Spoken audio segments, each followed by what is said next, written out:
News 18 বাংলায় আপনাদের স্বাগত। আপনাদের সঙ্গে রয়েছি আমি প্রিয়াঙ্কা। কলকাতা বিমানবন্দরে সোনা উদ্ধার। বিমানবন্দরে সোনা নিয়ে ধৃত এক। কলকাতা বিমানবন্দরে বিপুল পরিমাণের সোনা উদ্ধার। বিমানবন্দরের যাত্রীর থেকে বাজেয়াপ্ত করা হয়েছে সেই বিপুল সোনা। আমাদের সঙ্গে রয়েছে প্রতিনিধি অনুপ। অনুপ, কি খবর রয়েছে এই বিষয়ে? কলকাতা বিমানবন্দরে আবারও সোনা উদ্ধার। 1 কেজি 401 গ্রাম সোনা উদ্ধার হয়েছে। বাজার মূল্য 1,29,00,000 টাকা। মূলত এই সোনা যখন একেবারে দুবাই থেকে এক ব্যক্তি যাত্রী যখন ফ্লাইটে করে ফ্লাই এমিরেটসের বিমান EK 570 এই বিমানে করে কলকাতায় অবতরণ করে, এর আগে ডিআইএর কাছে খবর ছিল এই ব্যক্তি কিন্তু একেবারে দুবাই থেকে সোনা পাচার করে কলকাতায় নিয়ে আসছে। এবং তৎক্ষণাৎ কিন্তু এই যে ব্যক্তি অর্থাৎ যে যাত্রী, ভারতীয় যাত্রী মোহাম্মদ মহসিন মেহমুদ আলম, তাকে কিন্তু আটক করা হয়, জিজ্ঞাসাবাদ করা হয়।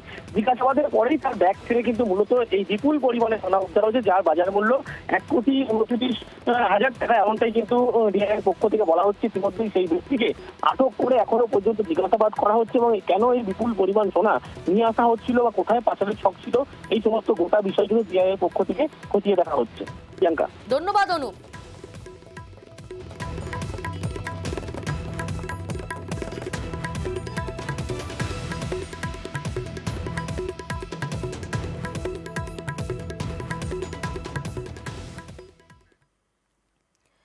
দোসরা এপ্রিল পানিহাটির অম্বিকা মুখোপাধ্যায় রোডে পুকুর ভরাটের খবর দেখানো হয় নিউজ 18 বাংলায়।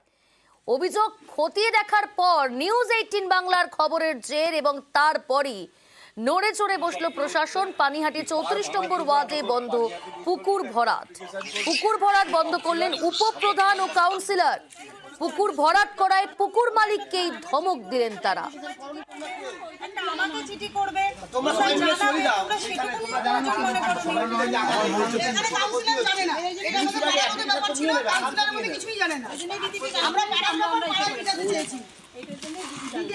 কিছুই জানে না, আমরা পাড়ার বিষয় আমরা পাড়াই না, উনি ডিসিশন নিয়ে এলাকাবাসীকে দিয়েছে।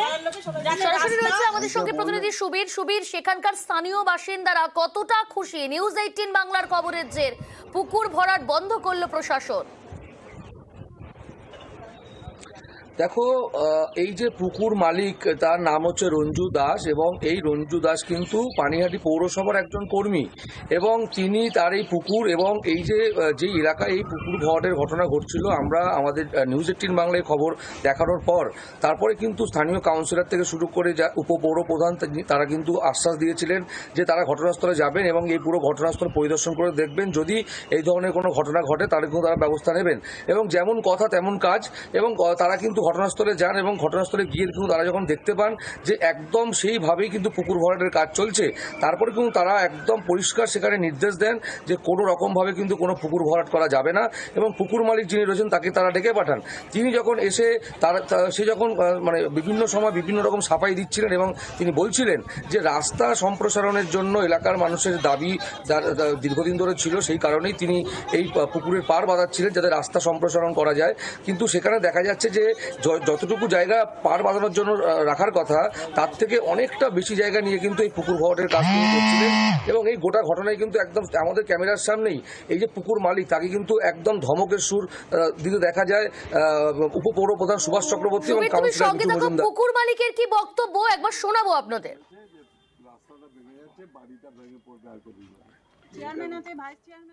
আমার পুকুরটা হচ্ছে 8 কাঠা, এখনো পর্যন্ত 10 কাঠা জল রয়ে গেছে। তো এদের দিনের পর দিন আমাকে এরা বলছে যে আমাদের খুব অসুবিধা হচ্ছে ওইখানে, নানা রকম মানে সাপ কোপ। আমি তখন ওদের বললাম তোদের 2 ফুট তো ঢুকে গেছে, তোরা আরো যেটুকু তোদের সুবিধার জন্য হয় তোরা সেটুকু করে নে। কেন আমার ক্ষমতা নেই, আমি সাধারণ একটা চাকরি করি, সুতরাং তোদের ক্ষমতায় তোরা যদি পারিস করে নে, আমার কোনো আপত্তি নেই। এইটুকুই হয়েছে কথা, পারমিশনটুকু আমি দিয়েছি। আমরা শুনলাম সুবীর তার বক্তব্য, কিন্তু প্রশ্ন এই জায়গাতেই যেখানে পুকুর ভরাট করা হচ্ছে সেই মালিক জানছেন এবং স্থানীয় বাসিন্দারা যখন সেখানে অভিযোগ জানাচ্ছেন, তারপরে এতটা সময় লাগলো এবং নিউজ 18 বাংলার খবরের জেরেই নড়ে চড়ে বসলো। দেখো, কাউন্সিলর মিঠু মজুমদার যেটা জানাচ্ছেন যে তার কাছে কিন্তু অনুমতি চাওয়া হয়েছিল, যে এই যে পুকুরের যে পাড় বাঁধানো তার জন্যই কিন্তু একটা অনুমতি চাওয়া হয়েছিল, কিন্তু পৌরসভায় কিন্তু কোনো রকম কোনো লিখিত কোনো রকম কোনো কাগজ তারা কিন্তু জমা দেননি বলে কিন্তু পৌরসভার তরফ থেকে জানা যাচ্ছে। এবং এই যে ঘটনা, কাউন্সিলর যেটা বলেছিলেন যে পুকুরের পাড় বাঁধানো হবে সেটাই তিনি জানতেন, কিন্তু এই পুকুর বাঁধানোর নাম, পাড় বাঁধানোর নাম করে এইভাবে পুকুরের একটা বিশাল অংশ জুড়ে এইভাবে বাঁশের ব্যারিকেড করে পুকুর ভরাট করছিলেন পুকুর মালিক, সেটা কিন্তু কাউন্সিলর জানতেন না। কাউন্সিলর যখন ঘটনাস্থলে যখন যান, তার কিন্তু সেখানে গিয়ে কিন্তু অবাক হয়ে যান যে এইভাবে পুকুর এইভাবে ভরাট করা হচ্ছে, এবং সেই জায়গা থেকে সরাসরি কিন্তু পুকুর মালিককে সামনে দাঁড়িয়ে থেকে ধমক দেন, এবং তারা কিন্তু প্রত্যেকেই একদম পরিষ্কার বলেছে যে পুকুর ভরাট কোনোভাবে করা যাবে না, এবং এই যে মাটি ফেলা হয়েছে সেই মাটি পুনরায় আবার কিন্তু সেখান থেকে তুলে পুকুরকে আবার আগের অবস্থা ফিরিয়ে দেওয়া। পাটটা ভাঙতে ভাঙতে বাড়ি ভাঙছিল, পাড়ার লোকেরা তখন ধরেছে যে আমাদের এই ইটা বাদিয়ে দাও। তো মালিক যেটা করেছে আমরা সেটাকে কোনোদিন সমর্থন, আমাদের কাউন্সিলর প্রথমে এসে মালিককে বলেছিল যে আপনারা এইভাবে বাঁধাবেন না, যতটুকু প্রয়োজন ততটুকু বাঁধান। কাউন্সিলর আগে বলেছে, আমি বলে গেলাম এগুলো সব তুলে দিতে, মানে তুলে দিয়ে পাড় বাঁধানোর জন্য অ্যাপ্লিকেশন করতে পারিয়েটিভ মিউনিসিপ্যালিটি। যেহেতু আমার ওয়ার্ড, আমার জানা উচিত ছিল, কিন্তু এটা এতটাই ভেতরে রাস্তার, এখানে এসে দেখলাম যে অনেকটাই এটা ভরাট হয়েছে, এবং তারা আমাকে বলছে যে দিদি আমরা এটা নিজে থেকে করেছি, কারণ আমাদের রাস্তা ভেঙে ঢুকে গেছে, ড্রেন নাই, একটা লাইট পোস্ট আনা যাচ্ছে না, আমরা সেই জন্য। কিন্তু এটা একটা জলাশয় ভরাট করে তো এই প্রবলেমগুলো সলভ হয় না। তো আমি বললাম ঠিক আছে, যতটা রাস্তা ভেঙেছে তোমরা ততটাই করো, আর একটা ড্রেন আমি পৌরসভাকে দিয়ে আমি করিয়ে দেবো, লাইট আনার ব্যবস্থাও আমি করে দেবো। আমরাও পৌরসভা থেকে দেখছি যে এদের বিষয়টা কিভাবে সমাধান করা যায়। এবার একটু নজর রাখবো হাওড়ার দিকে। হাওড়া হাসপাতালে জল কষ্ট, রোগীর আত্মীয়দের কিনে খেতে হচ্ছে জল। হাসপাতাল চত্বরে নেই জলের ব্যবস্থা। সরাসরি রয়েছে আমাদের সঙ্গে প্রতিনিধি দেবাশিস। দেবাশিস, কেন এরকম অব্যবস্থার ছবিটা দেখতে হচ্ছে এবং দেখাতে হচ্ছে দর্শকদের? দেখো, অবশ্যই এই প্রশ্নটাই উঠছে বারবার করে যে হাওড়া হাসপাতালের মতন, হাওড়া স্টেট জেনারেল হাসপাতাল, যেখান থেকে হাওড়া শহরের বা গ্রামের প্রতিটি মানুষকে সেখানে আসতে হয়, তারপরেও সেই হাসপাতালে দুটি মাত্র জলের জায়গা রয়েছে, বা যারা রোগীরা আত্মীয়রা যারা বাইরে থাকেন বা আউটডোরে যারা আছেন তাদের জন্য। সেখানে দেখা যাচ্ছে একটি এমার্জেন্সির সামনে একটি বড় ট্যাঙ্কি, সেইখানে একটি মাত্র কল, সেই কল দিয়ে মাঝে মধ্যে জল পড়ে, আবার মাঝে মধ্যে পড়েনি। আরেকটা যেখানে ট্যাঙ্ক রয়েছে সেটি হচ্ছে হাওড়া হাসপাতালের যে সুপারের দপ্তর, সেই দপ্তরের ঠিক সামনে, সেখানে তিনটি কল লাগানো রয়েছে একটি জায়গায়, যেখান থেকে ট্যাঙ্কের মাধ্যমে জল আসে। সেই তিনটি কলই কিন্তু ভাঙা পড়ে রয়েছে, সেখান দিয়েও মানুষজন জল পায় না। আর ঠিক ভাঙা যেখানে পড়ে রয়েছে, হাসপাতাল কর্তৃপক্ষ তারা কি বলছেন? তাদের কি সাফাই এই জায়গা থেকে? দেখো, অবশ্যই এই বিষয়ে আমরা হাসপাতাল কর্তৃপক্ষ এবং পরবর্তীকালে সিএমওইচের সঙ্গে কথা বলি।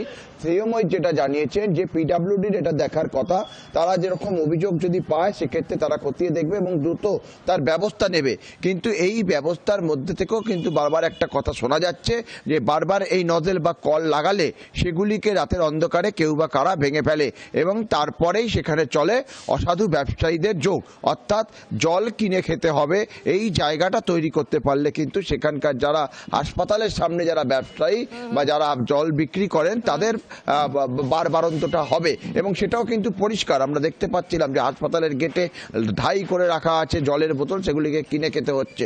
তবে এই যে হাসপাতালের নিরাপত্তার মধ্যে কে বা কারা ভাঙছে, চুরি করছে, সেটাও হাসপাতালের দেখা উচিত। প্রিয়াঙ্কা, ধন্যবাদ দেবাশিস। এই ঘটনায় সিএমওইচ এবং এই সমস্যার সম্মুখীন হওয়া রোগীর পরিবার কি জানাচ্ছে শোনাবো আপনাদের।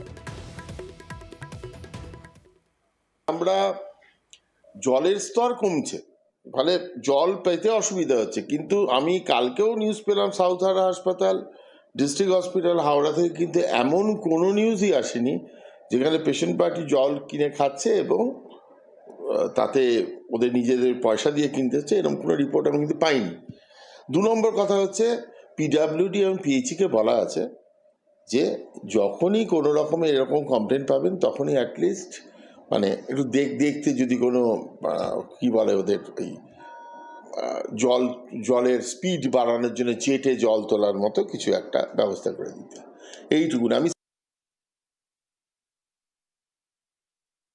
তো এখানে পাইনি, ওইদিকে আছে, ওখানে জলও ভালো নেই, অনেক ওদিকে আছে জল, আমরা যাইনি, কিনে খাচ্ছি এখানে। হ্যাঁ, এখানে তো সব সময় থাকে, কোনোদিন একটু চালু হয় আবার খারাপ হয়ে যায়। এটা কি লাগছে, যারা জল বিক্রি করে তরাই ভেঙে দিচ্ছে, এটা কি বুঝতে পারছে না? কি বলবো স্যার, আমরা তো অত বুঝতে পারবো না। কিছু ব্যবস্থা নেই, ওই তো কলগুলো সব ভাঙা রয়েছে, জল মানুষ বাইরে থেকে কিনে খাচ্ছে। প্রত্যেকটা কলই তো ভাঙা। হ্যাঁ, এই গরমে সব কলই ভাঙা। গরমে কতটা কষ্ট হচ্ছে? অনেক কষ্ট আছে।